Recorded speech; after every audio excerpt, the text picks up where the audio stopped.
photographer. Just keep nice and still. A nice big smile for Mum. Come on. Lorraine worked for a company called Pastel Portraits, which specialises in taking family portraits in department stores. Over the Christmas period, she was based at the Children's World store in Croydon. And smile. Right? Lovely. Hang on. Lorraine had a special way with children. She was good at her job and determined to do well.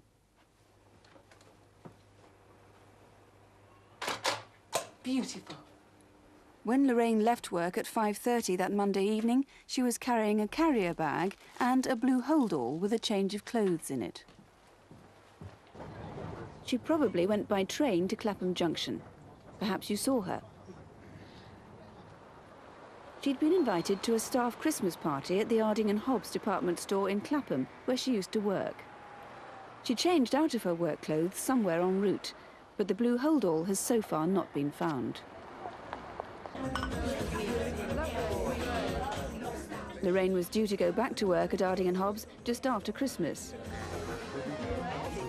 She was looking forward to it and seemed to enjoy the party, meeting old friends again.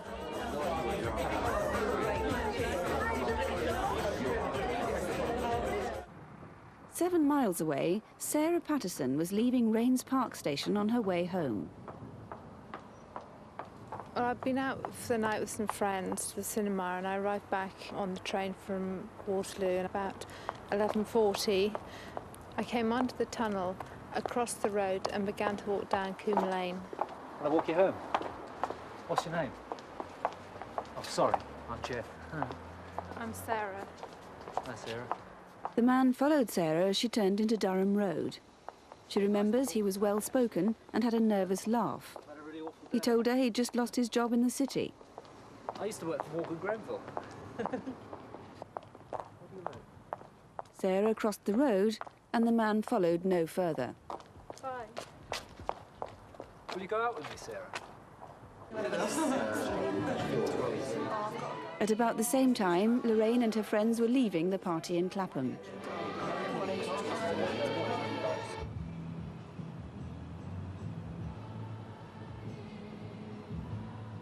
Lorraine asked two of her friends to walk her to the station.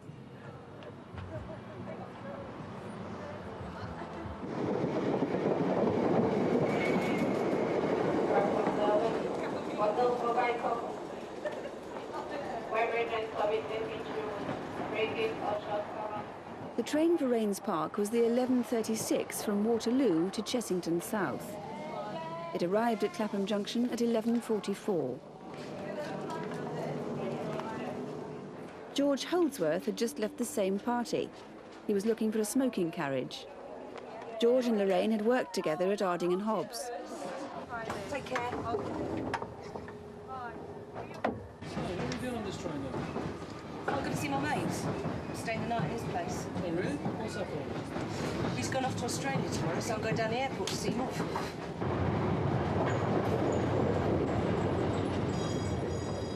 The train arrived at Rains Park at 11:53.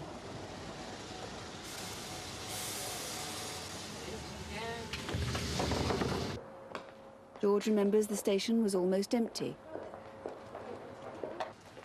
As they walked out of the station, Lorraine told George she had to ring her friend to ask him to meet her. So George left her at the phone box. Right, take care then. Yeah, and you. Happy Christmas. Bye.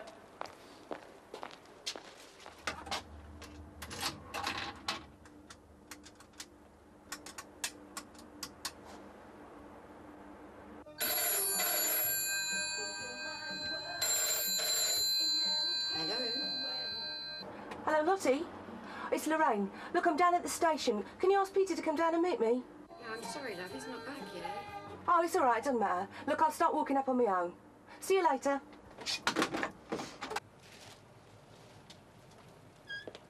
Lorraine was never to get there. But several people did see her as she headed down Coombe Lane towards the A3. These skateboarders and this minicab driver were about half a mile further down Coombe Lane and near the road Lorraine was heading for. As the cab driver drove round the Cops Hill roundabout, he saw a man standing on the corner. The man seemed anxious to hide his face. Back near the station, bus driver Brian Laverick was coming to the end of his route. I come out of Rains Park and turn right about 12:10 at night. I was empty, out of service, no lights on the bus whatsoever. I was travelling along Coombe Lane towards Kingston.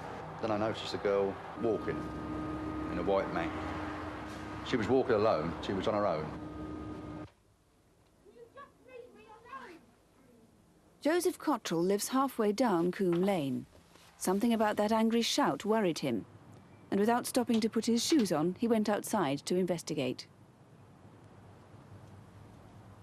He crossed the road and watched for some time what he thought was perhaps a couple making up after an argument. But he still felt uneasy. He put on his shoes to go out again.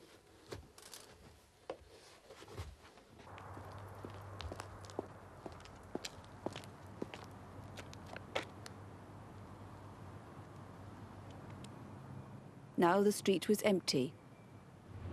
Alan Fuentes is a Hackney cab driver. I got to Cambridge Road and I see this couple. The young lady was just standing there, like, facing outwards, and the fella was waving his arms about like they were arguing. But they didn't show out, so I just carried on, sort of thing, and that was it. And one last disturbing sighting. A couple were driving home past the Cops Hill roundabout. Do you think she's all right? Yeah, she's probably drunk. At about midnight, Jason and Nathan Cook were still skateboarding opposite Cambridge Road. Jason, did you hear that? The scream seemed to come from the direction of the allotments.